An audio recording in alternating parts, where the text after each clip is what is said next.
Good afternoon. It's a great pleasure to have my friend and colleague Sigrid Kaag here as the UN Coordinator for Humanitarian Reconstruction Assistance for Gaza. Over the past week or so, we've been working to address urgent challenges that are making it difficult to deliver the necessary humanitarian assistance to the people of Gaza who so desperately need it, particularly when it comes to the security of the deliveries and those delivering the assistance. I raised these concerns clearly and directly with Israel's Defense Minister, Yoav Gallant, when he was here just a few days ago. And I think we've seen over the last couple of days some progress in Israel committing to address some of the needs that the United Nations in particular has to make sure that it can effectively and more safely deliver assistance. We continue to face the challenge of aid getting to and into Gaza, but then not being able to be distributed effectively because principally of real security challenges. And so when it comes to making sure that food, water, medicine, and other basic necessities that the Palestinian people need just to survive get to them, we continue to have important work to do. It's good that and important that Israel is addressing these very concrete needs, but they have to be implemented as quickly as possible. There is no time to lose.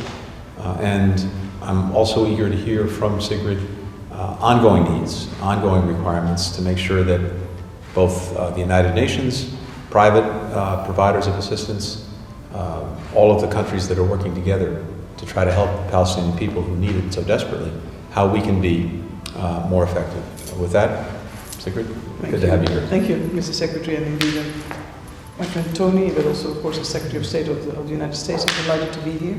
It is indeed a very critical period. I'm responsible for the implementation of the Security Council Resolution 2720, which was born out of political necessity in the face of ever-growing humanitarian needs, reaching near catastrophic conditions when the resolution was adopted in December.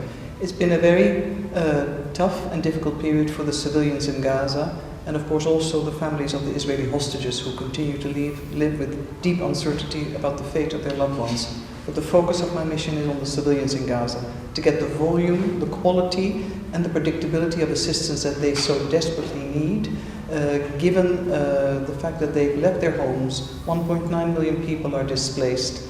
They survive in tents. There's absence of almost anything anyone could possibly imagine. So it's our task indeed not only to get the aid to Gaza, but also to have the ability to distribute this safely and securely. And I'm not only saying this for the United Nations family, it's also for the NGOs that risk their lives every day in their presence. Palestinian NGOs as much as the international NGOs. It's a very difficult operating environment for the civilians, first and foremost, but also those who seek to assist. And that is a constant dialogue where the support and leadership of the United States is so very important for the United Nations to be able to succeed. And equally so, if there is hope of a ceasefire deal, it's also important we take stock and we look towards the early recovery needs, health facilities, children back into learning, anything that forms part of what we would all consider human dignity for our fellow human beings. And that's a shared commitment, and the ongoing discussions with the Israeli government are extremely important in this regard, with strong support and the leadership of the United States, and Antony Blinken in particular. Thank you. Thanks, everyone.